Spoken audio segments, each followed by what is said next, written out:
射してるっちゃ反射してるんですけど、レンズを抜くかどうか迷ってます。ということでですね、本日はおそらくこの動画が今年2024年の最後の動画になるかなと思います。これでね、編集間に合っていなくて年が明けちゃってたらすみません。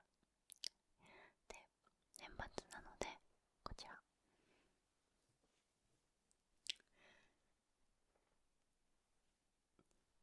2024年を振り返るの会をしていきたいと思います。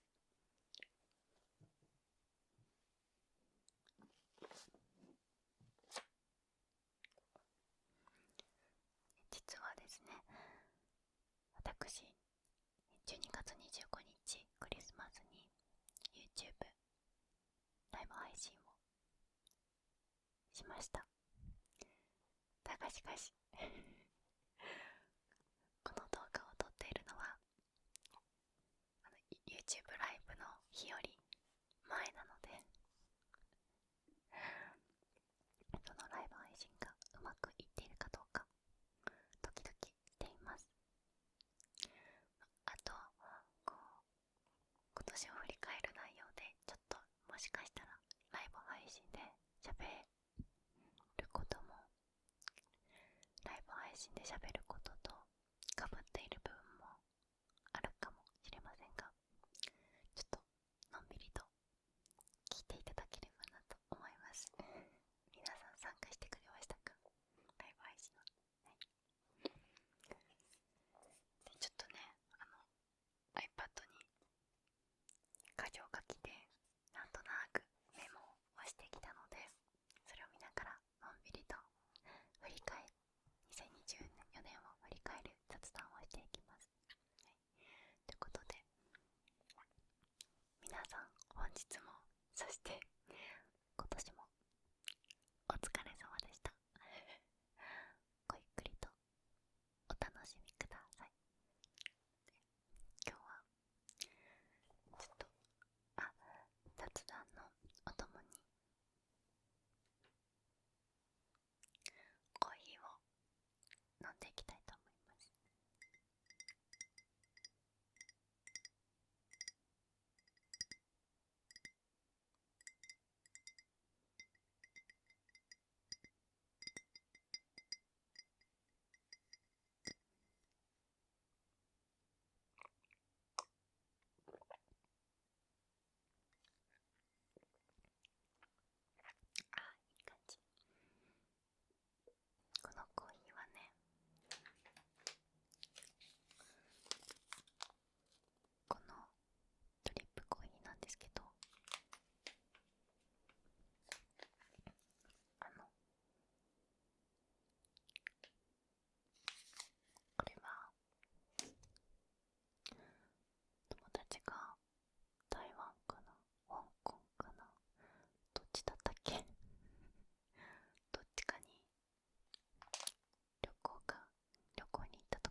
ーシップに登録してもらって毎月払ってもらう、そこに対して自分が満足いただける内容を提供できるかとか、そんな価値が生み出せるだろうかとか、ものすごく悩んでいました。ですので、もっと話は戻るんですけど、2023年からメンバーシップを開設するにあたっていろいろと勉強したり考えたりしました。そして満を持してね、2024年に開設しました。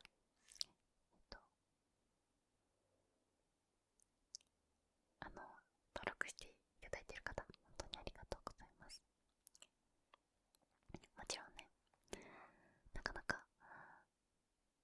サブスクに入るのが難しいって方もたくさんいると思うので、もうなんか気が向いた時とか、すごく余裕がある時に覗いていただければなと思います。で、2023年からいろいろと考えてきた、それだけ時間がかかった理由が、 YouTube のメンバーシップって言うと、なんか直感的にはメンバーさんしか見れない動画があるんだろうなっていうのが、王道と言いますか、直感的なメンバーシップのサービス内容だと思います。でもちろんそれもやりたいとは思っていたんですけど、もっとプラスアルファメンバーシップコンテンツがあればいいなと思って考えてきました。で、そこで今行っているのが、この Discord というアプリで私専用のサーバーがあるんですけれども、そこに入っていただくことでもっと私の日常を知れたりとか、私とチャットでやり取りできるとか、あとはプロデュースチーム以上のレベルのメンバーシップに入ってくださっている方であれば、私含めてグループツアーができたりとか、そういった形でコンテンツの内容を救急車かな、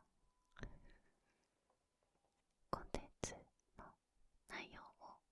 豊富にさせることに努めました。なんかまだまだどうもっとコンテンツを豊富にしていくかとか、もっといいものを生み出せれるようにとか、いろいろ考えたり改善していってる途中なので、引き続き温かい目で見守ってくださると嬉しいです。はい、YouTube に登録してから Discord に入るまでの流れっていうのは、このコミュニティ投稿とか私の X の投稿とかにあるので、詳細はまた確認してみてください。はい、次のもうとても大きな変化というか出来事は、人生で初めてショートドラマに出演したことです。これ知ってる方多いのかな、どうだろう、ちゃんと周知できてるのかな。実はこのバンプというショートドラマ専用のアプリで配信しているショートドラマに出ました。これ主演が乃木坂の元乃木坂の秋元真夏さんで、他にもいろんな俳優さんが出ています。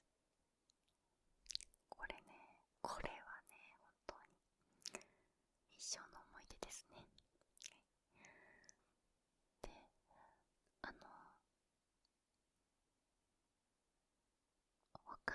出演者さんは、女優歴がすごく長いとか、元アイドルだから経歴はすごく長いとか、本当にこう大先輩方がたくさんいて、その中で全く芸能界を知らないペイペイが飛び入り参加した感じでした。ちょっと気弱で噂好きの OL 役で出ています。めちゃめちゃ難しかったけど楽しかったです。でこのドラマに出るためにオーディションがありまして、でその中で生配信をやって1位になったら出演権がもらえるというやつだったんですね。でそこでちょっと期間を絞って短期間なんですけれどもちょっと生配信をして、で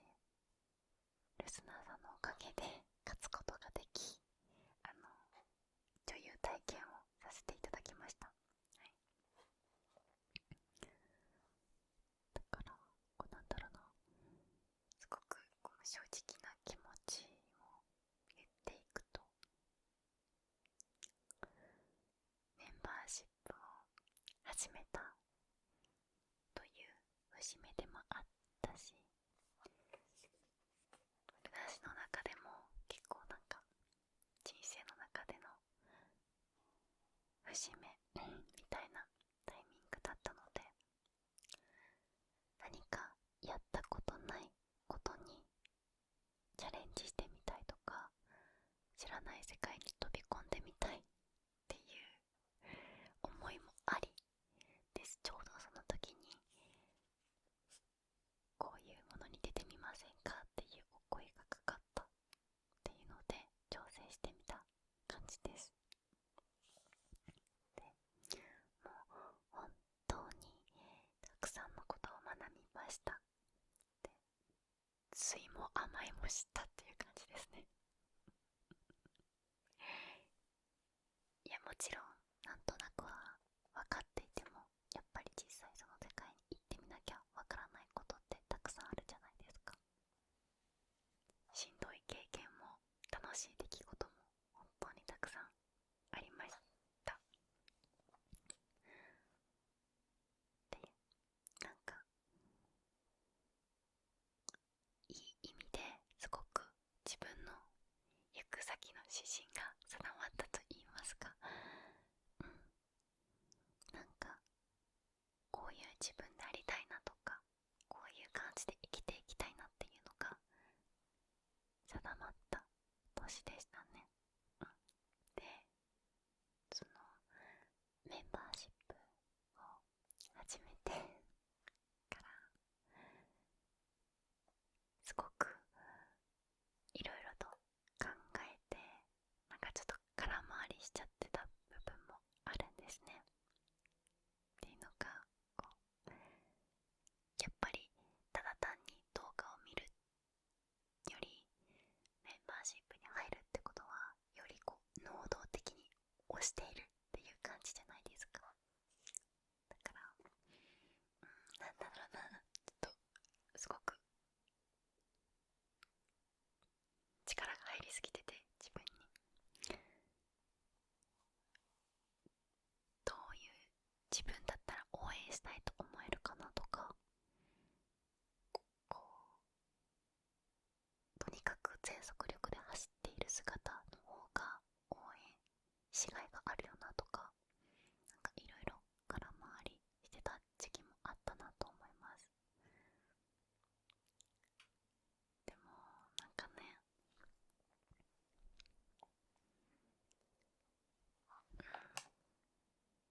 やっぱり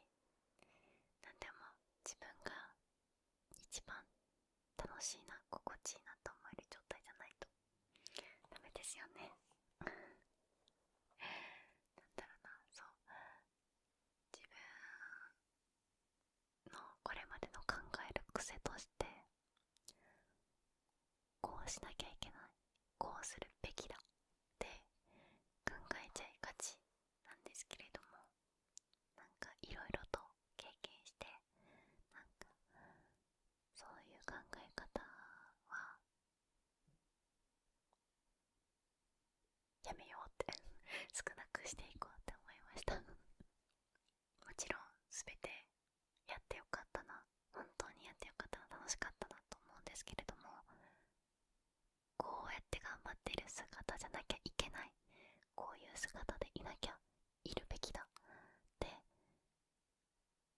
すぎてた部分があって、なんかそれはすごく空回りしてた部分だなっていうのが今年の反省点です。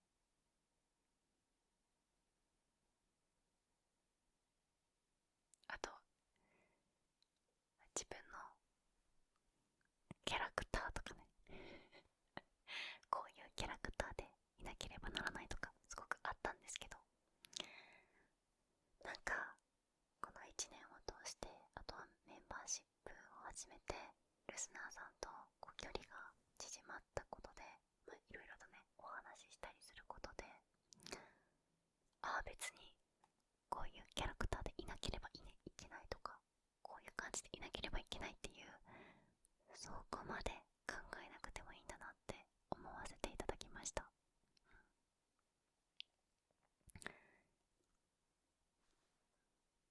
い、ちょっと何話してるか分かんなくなってくるな。なので、もし気になる方、このバンプのショートドラマ見てみてください。初めて演技の練習をして、でもタイトなスケジュールだったので、ほとんどあんまり練習する期間もなく、ほぼほぼぶっつけ本番みたいな感じで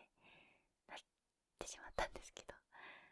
自分のその時できる全力はかけたつもりなので、本当にやってよかったなって思います。で、そしてその時出演できるようにとか、出演できるように応援してくださった皆さん、本当にありがとうございます。ね、その後いろいろとコメントをくださった方も本当にありがとうございます。はい、やっぱり今年の大きな変化としては、メンバーシップを始めたことと、初めてドラマに出させてもらって新しい世界を見たというところですね。私はこういうキャラクターでいなければならない、何かを常に24時間365日何かを追い求めて、高い意識でそれを達成させるために走り続けなければならない。なんかちょっとしたこういった固定概念的なものをいい意味で和らげて、優しい気持ちで和らげてくださっている、本当にリスナーさんとか皆さんに本当に感謝します。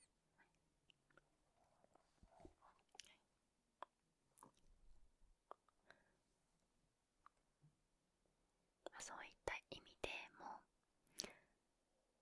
髪の毛をいきなり金髪にしたりっていうのは、そういう固定概念みたいなものが和らいできたからこそできたことなのかなと思っています。そう、私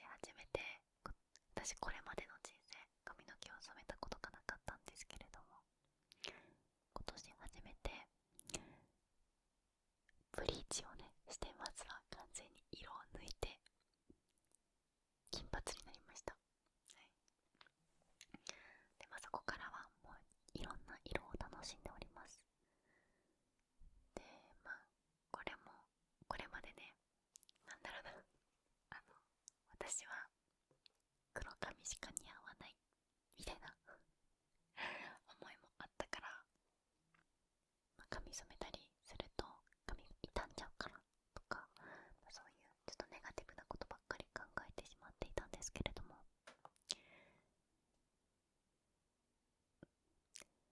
結果似合うか似合わないか置いといてやってみるっていうのはすごく楽しいし、もちろんダメージもねあるけど、しっかりケアしていけばいつか生え変わりますからね。なんかもうそれくらいのゆるい考え方になりました。はい、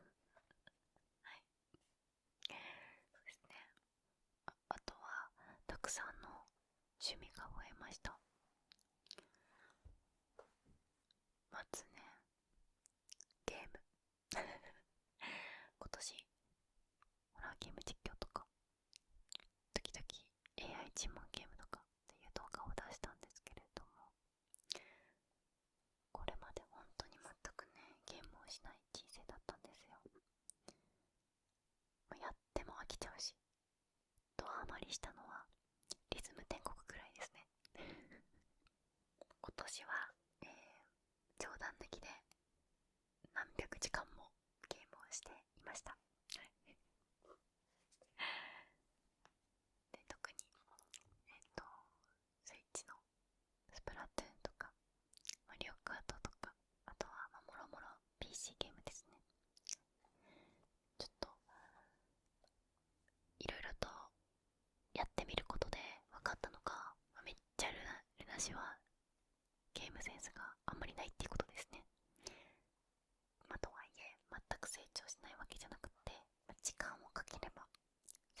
ちっちゃい時からゲームに関して本当に負けず嫌いなんですよ。だからこうよく私の親が言ってくるのが、ちっちゃい時にみんなでトランプ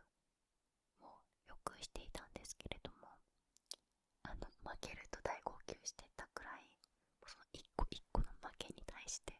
めちゃめちゃ悔しがってたんですよ。はい、で勝つまでやるっていうのが私の小さい頃らしいです。で、私ゲームとかでもやってて負けちゃうとまあって言っちゃうし、地団の踏んじゃうし、ゲームに関して負けず嫌いってやっぱ人間変わらないんだなって思いました。ガキですね、ガキ。でも楽しいです。あとはウクレレにハマりました。で、もともと音楽聴くの好きだし、あとなんか中学校とか高校の時は独学でピアノを練習していたりしたんですけど、でもやっぱりピアノって実家にあるので弾けないんですよ。でもウクレレってめっちゃ軽いしちっちゃいし、部屋に置いておいても邪魔にならないしっていうことですごく気に入りました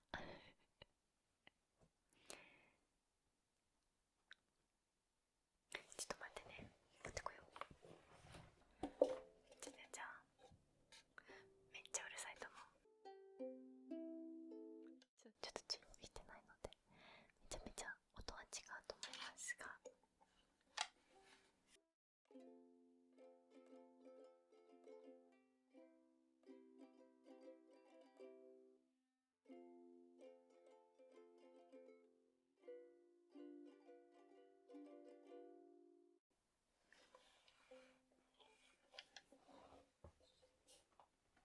てな感じですね。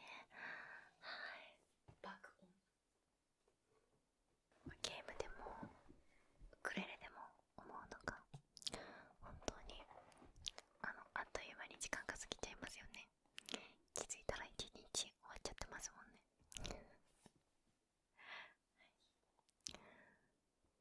で、だからもちろんなんか25年も来年もゲームもウクレレも継続して練習していきたいと思うし、どんどん新しい趣味を増やしていければなと思ってます。はい、ここからは私の内側の変化といいますか、私生活なんですけど、すごいね、これまでは全く健康とかを考えたことがなかったんですよ。本当にクズみたいな食生活を送っていたんですけれども、今年の9月からですねちょうど9月から飼い始めました。やっぱり健康っていうと、食生活、運動、睡眠、また心の健康が主に挙げら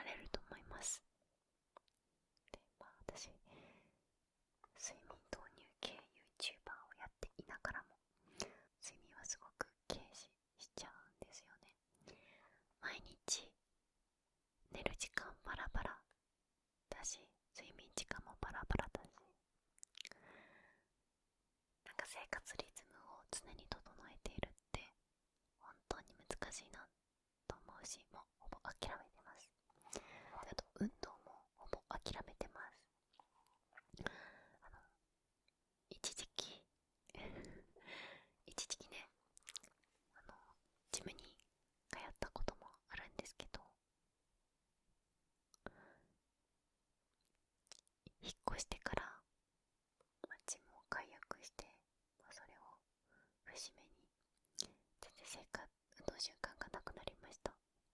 い、で今はそれは諦めてます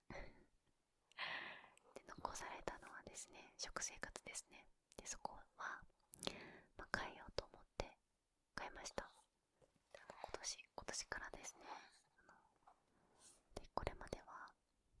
とにかくお菓子でお腹を満たしていた時もたくさんありました。なんか大前提、もう私何にも食にこだわりがないですよ。食べられたらそれでいいみたいな感じなんですけどね。だからこそ夕飯という夕飯も別に用意せずだらだらお菓子を食べてるとか、なんかそういった良くない食生活だったんですけれども、なんかちゃんと炊飯器を買いましたで、白米じゃなく玄米を炊くようになりました。そしてこのショートドラマでも、ショートドラマじゃないわ、ショート動画も作ったんですけど、ぬか漬けを作っています。あとは味噌汁も、味噌とかすだけですけど毎日飲んでます。なのでもう基本の和食生活をするようになりました。もうザ日本人みたいな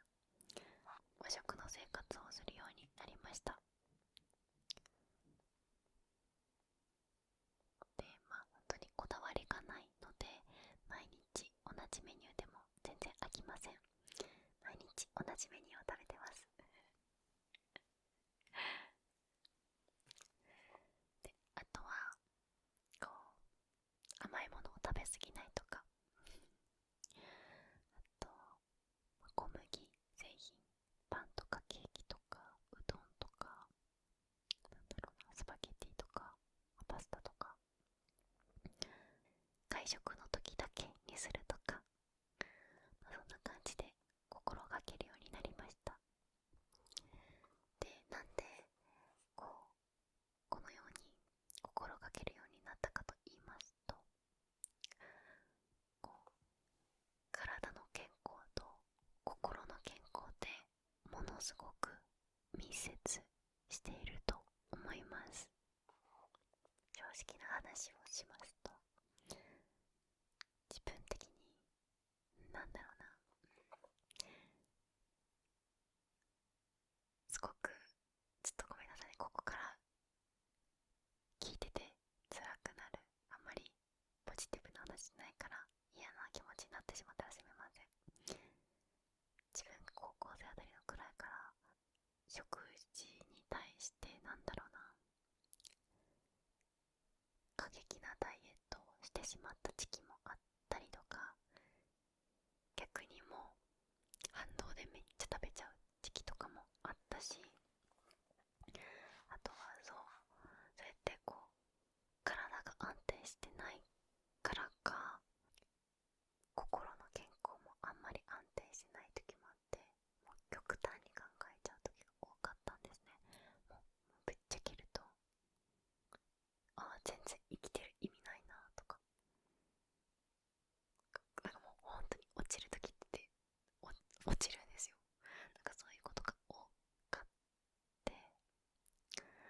でもしかしたらそれは、心と体つながってるから、体の健康をものすごく安定させたら良くなるんじゃないかなと思って始めました。基本はポジティブなんですよ。私めっちゃ基本はポジティブだし、いろんな出来事すぐに忘れるし、楽観的に考えるんですけど、今はもうそっちがほとんどかな。高校とかですね、そういう時期だからっていうのもあるのかもしれないけど、もともとすごく極端に考えちゃう人間だったので、なんかそれを直したいなと思って食生活も心がけるようにしました。もう今はもうハッピー野郎です。本当にすぐ何でも忘れちゃう、嫌なことはい、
大きな問題ではないけど、なんとなく心の底に住んでいた闇みたいなものと向き合う年になったかなと思います。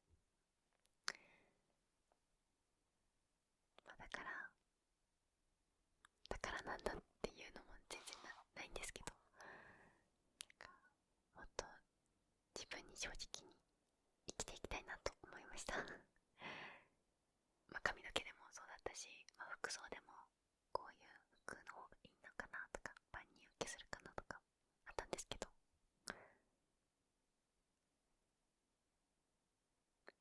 違うなと、そこまで極端には考えてないんですけどね。なんだろうな、すごい女の子な気持ちの日もあるし、すごいボーイッシュな気分の日もあるし、なんかそんな感じで自由に生きれるように徐々になってきてて、今はすごく心地いいなと思ってます。はい。ちゃんとね、いろいろと自分と向き合えた一年だったかなと思います。多分こんな感じでみんなもいろいろと自分の中に抱えているものだったり、違和感とか、なんとなく心に蓋をしていることとか、いろいろみんな抱えて生きているんだろうなって思います。そんな中で荒波を立てず人とうまくコミュニケーションして生きてってる学生さん、社会人の皆さん、もう本当にみんな素敵だなって思います。メンバーシップを始めたり、いろんな世界に飛び込んでより多くの人と関わることで、今まで以上に自分がオープンマインドが開けた心を持てるようになったし、人のことも好きになれるようになりました。はい。あとはちょっとめちゃめちゃ話長いかな、大丈夫かな。今年はね、初めて北海道に行ったり沖縄に行ったりとか、ちょっと一人の旅行してのんびりしてきました。どっちもとっても好きでした。はい。で、特にね、私北海道の熊牧場がもう忘れられません。で、あとは私中学の修学旅行でしかディズニーランドに行ったことがなかったんですけど、人生で初めてディズニーシーに行ってまいりました。なんかそんなにディズニーが楽しいっていうイメージが私の中でなかった。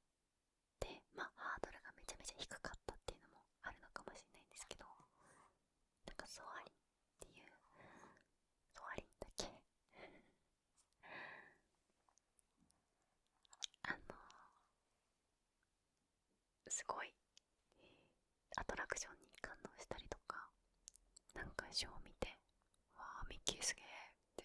思えたりとかそう、ミッキーマウスがめちゃめちゃドラム叩いてたんよ。わーってショーでびっくりした。か別にそんなに行きたいなと思っていない場所でも行ってみりゃ楽しいんだなって思いました。はい。ね、ちょっといっぱいメモしちゃったけど、あんまり些細なことはいっか。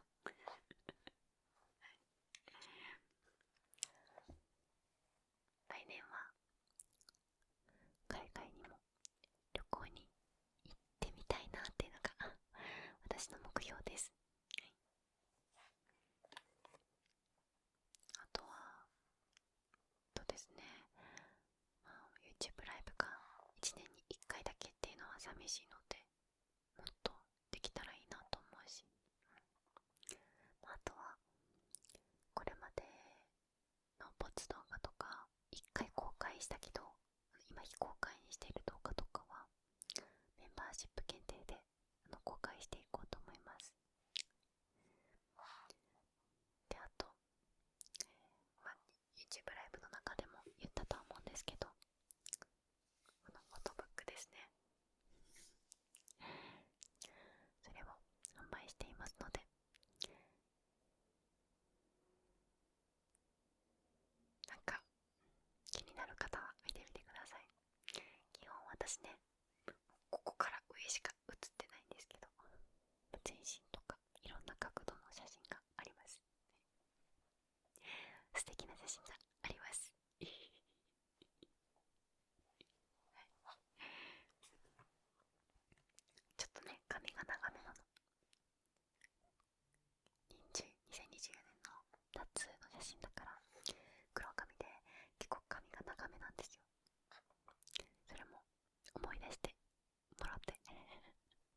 私いつも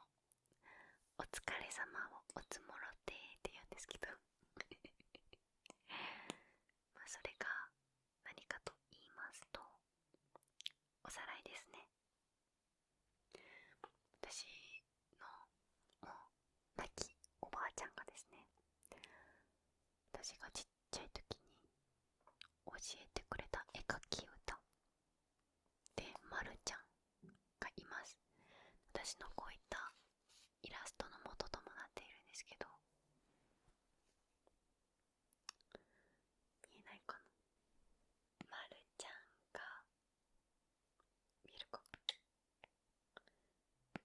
まるちゃんが3月3日におつもろで、頭のリボンが10センで、曲がったお菓子が4センで、縦縦横横丸書いてちょん、縦縦横横丸書いてちょん、雨がザーザー降ってきて、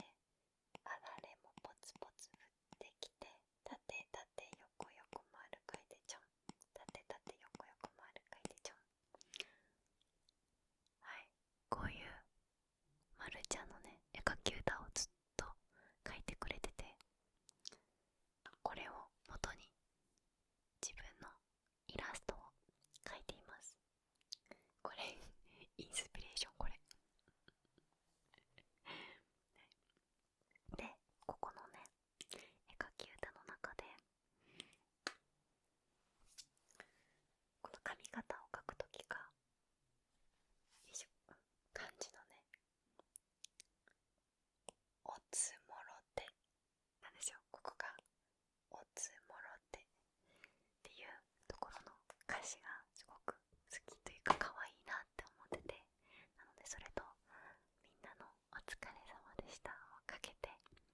おつもろですおつもろですとかおつもろてって言ってますよかったら皆さんも使ってみてくださいなので来年の動画のからは、ロールプレイとか、そういった動画以外の、こういった普通の動画の冒頭挨拶ではおつもろてって言ってると思いますはい、かなということでですね、皆さん、今年も本当に一日一年おつもろでした。年末年始はどうやって過ごしますか？年末年始も